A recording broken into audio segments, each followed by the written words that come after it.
Go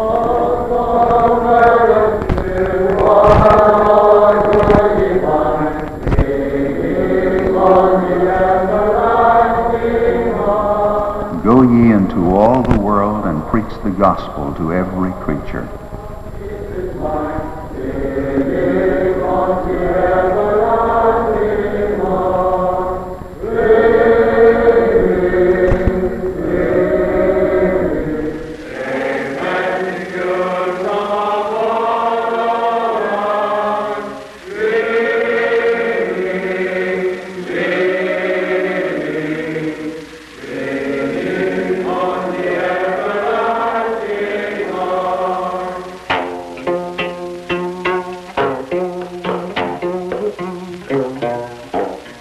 This is Korea, ancient land of Confucius and Buddha, of the Shinto shrines and the animistic nature worship of shamanism.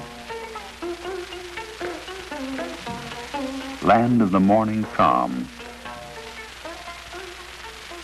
This is Korea, where millions are receptive to the gospel and waiting to be baptized into Jesus Christ.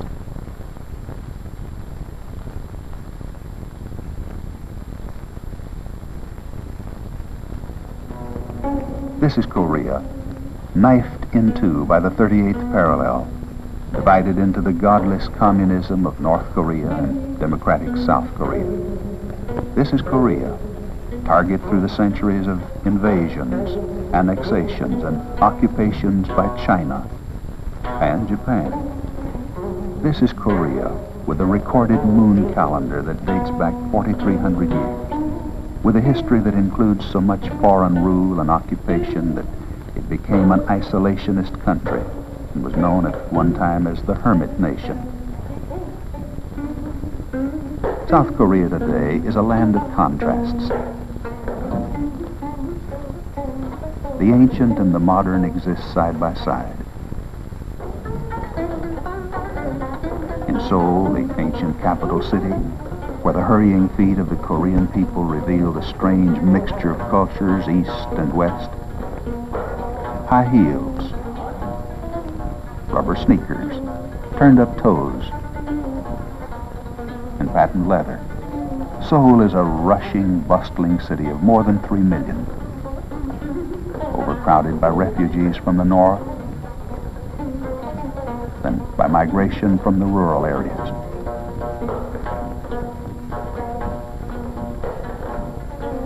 The new is accepted, but the old is not abandoned. Korea is a people rushing to catch up. The thunder of modern jet passenger planes echoes through the ancient valleys of Korea, and these reverberations stir the minds and hearts of a people yearning for a better life, of a people searching and waiting, receptive and eager for better ways, physically and spiritually.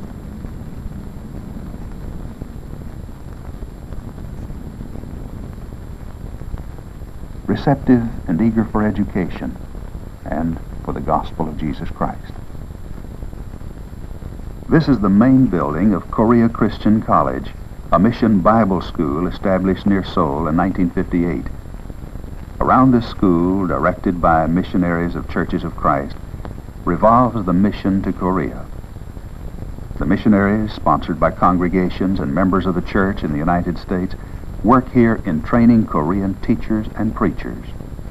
Within the walls of Korea Christian College lies the hope of South Korean students to learn the lessons of the gospel, to learn how to lead their people out of the dark past, out of the not too promising present, into the enlightenment of Christ and a better way of life.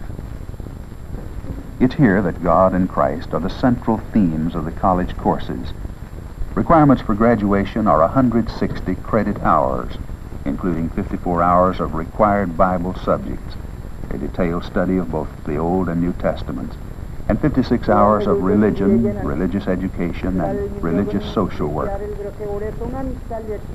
Classes are taught by a faculty composed of 5 American missionaries, 4 full-time Korean teachers, and 9 part-time teachers. 뭐 여러 가지 방법이 있어요. 하나님이 명령하신 그대로 우리가 잘 The enrollment is about 100 students per semester.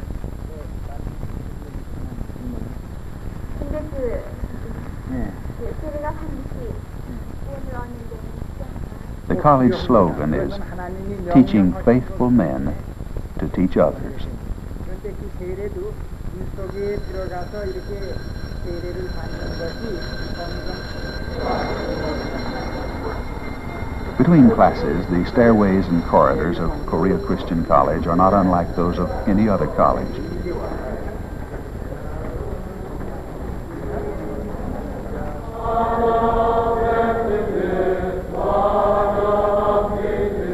Daily chapel services are attended by all students. They join in singing hymns familiar to all of us.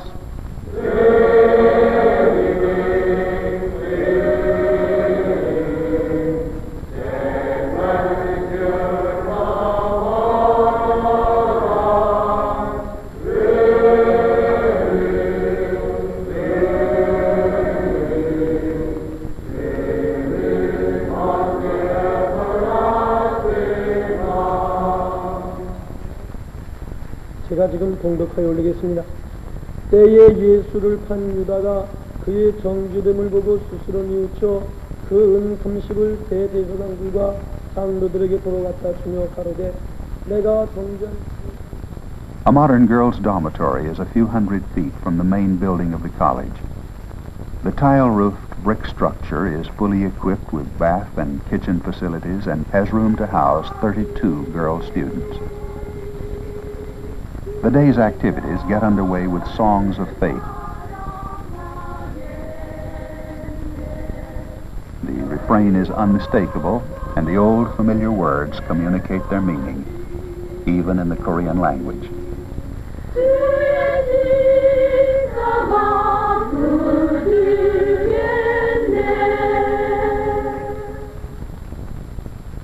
Breakfast follows prayer and song. The food is plain but ample, and the girls have hearty appetites.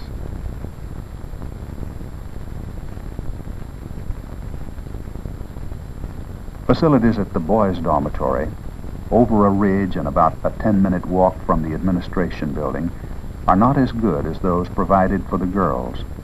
There is now a pressing need for a new boys' dormitory with more room and better facilities. The homes of the missionaries from the United States are part of the college campus and compound. Here the whole purpose in life is to teach and preach the gospel. The dairy at the mission was founded on the basis of the Cows for Korea program, supported by various congregations in the United States. A good basic herd of cows, Holsteins and Guernseys, were provided for the program.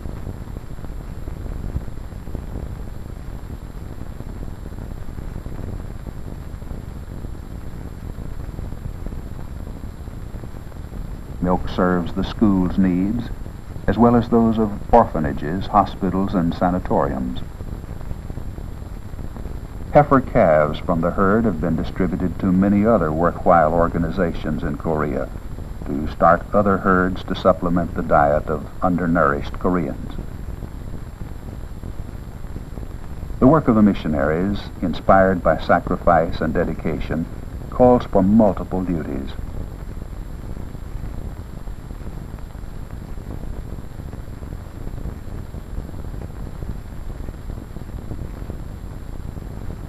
Dr. Sid Allen, a veterinarian who also teaches a daily Bible class, knows how to cure a calf as well as preach the gospel.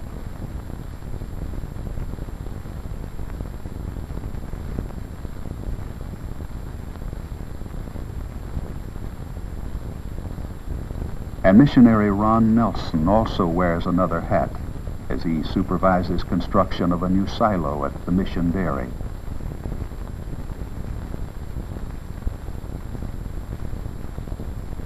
Dr. Allen believes in practicing what he preaches in his mission to Korea.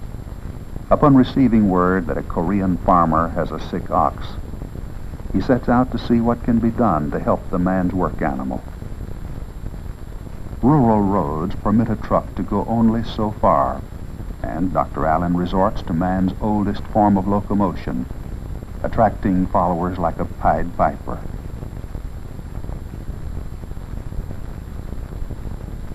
This is how Dr. Allen expresses the benevolence program. The command and examples to help the poor, the needy, the widows, and orphans are repeated throughout the Bible. In Korea, the church is confronted daily with the needs of the hungry, the naked, and the sick.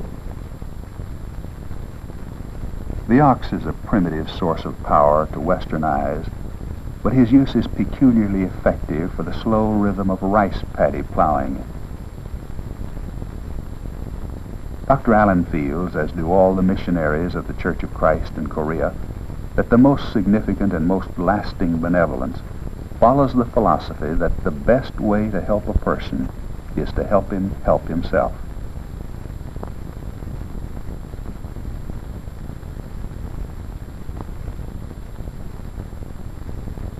After the ox is examined, he is given a pill as big as your thumb, a sulfur pill to kill parasites.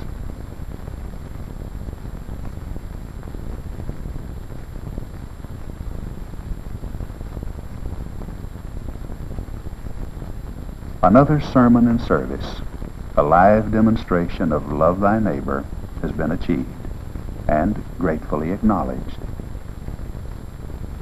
The mission of the Church of Christ to Korea operates a clinic as part of the mission compound to examine and treat needy patients. This, too, is a Christian way to lead Koreans to Christ. Mothers bring their sick children to the clinic for treatment by a full-time nurse.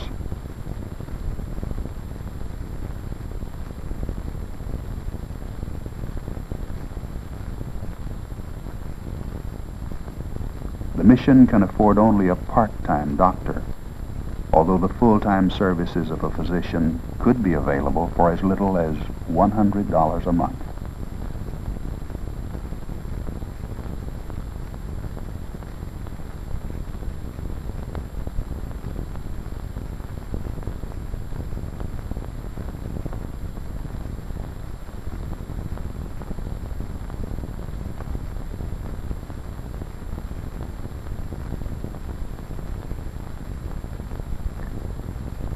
A grateful and relieved Korean mother gets medicine to continue the treatment, and literature on the Christian way for her entire family. Next door is the welfare office, good warm clothing donated by United States congregations to lessen the sting of Korean winters. The distribution of clothing to the Korean people is only part of the mission social welfare program. A valuable instrument of the missionaries is the mission print shop. The press and some of the equipment used in the print shop are old and obsolete, but much of the literature used by the missionaries is printed here. The print shop has one machine which makes the characters of the Korean language into type. Nearly all Koreans are literate and have a high regard for all printed material, most especially literature of good quality printing.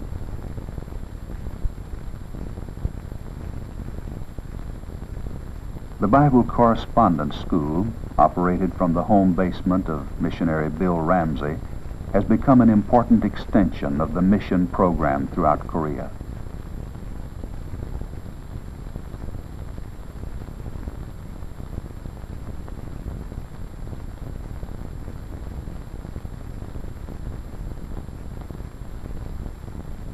Now serving almost 40,000 Koreans, the Bible Correspondence course has far outgrown its facilities. The actual cost of providing the course to one person is about $1 to pay for papers and printing, postage, and labor. The lessons used are from Studies in the Bible by Monroe Hawley. It usually takes from 5 to 7 months for a person to finish the entire course and receive a diploma.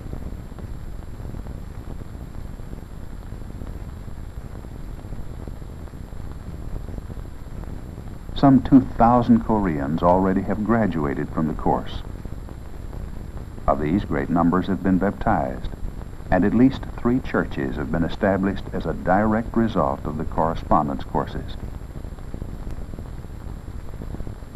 The thirst for the gospel is great throughout South Korea.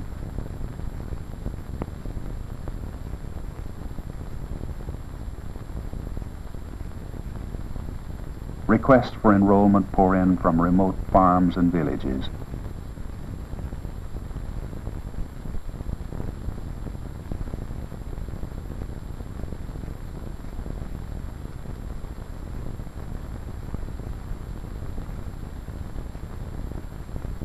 Hope for a knowledge of the Bible and a better life inspired by the gospel truths rides with the requests for enrollment in the correspondence courses, rides with the pleading words on the wheels of the Korean mail service.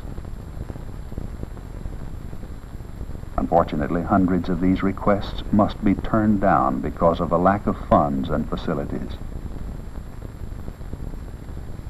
There's a backlog of more than 5,000 Koreans waiting to begin their correspondence lessons, and the list grows daily. Despite the privations, much has been accomplished since the first Church of Christ in Korea was established in November 1930. That was when S.K. Dong, a Korean converted to Christianity, broke the ice of a Korean river and baptized 20 Koreans into Christ. Many, many others have contributed their time and effort, their inspiration, their sacrifice, and their dedication to the development of the Church of Christ mission to Korea. Men like Dan Hardin, Dean of Korea Christian College, and Malcolm Parsley, who teaches the Bible and preaches the gospel toward the fulfillment of Christ in Korea. Men like Bill Richardson and O.P. Baird.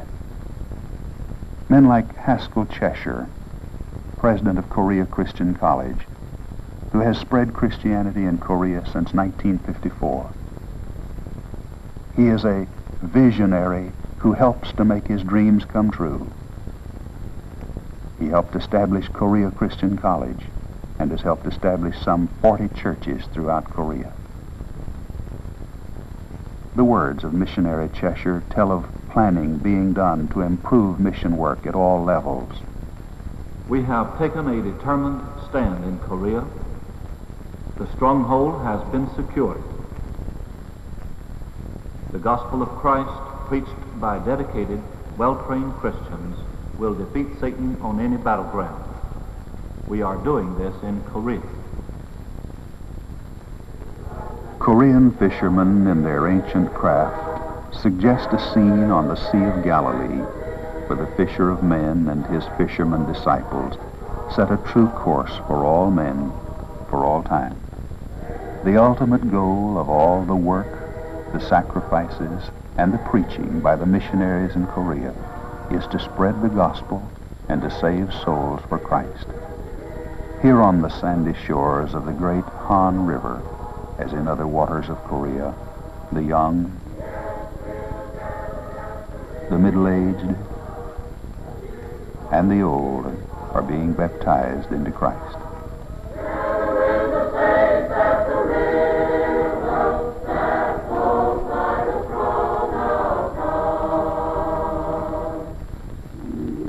Missionary Cheshire sums it up this way. We are in the work. The work is growing. An entire nation of people can be reached in our lifetime with your support. Shall we gather at the river? Yes, we'll gather at the river. The beautiful, beautiful river. Gather with the saints at the river that flows by the throne of God.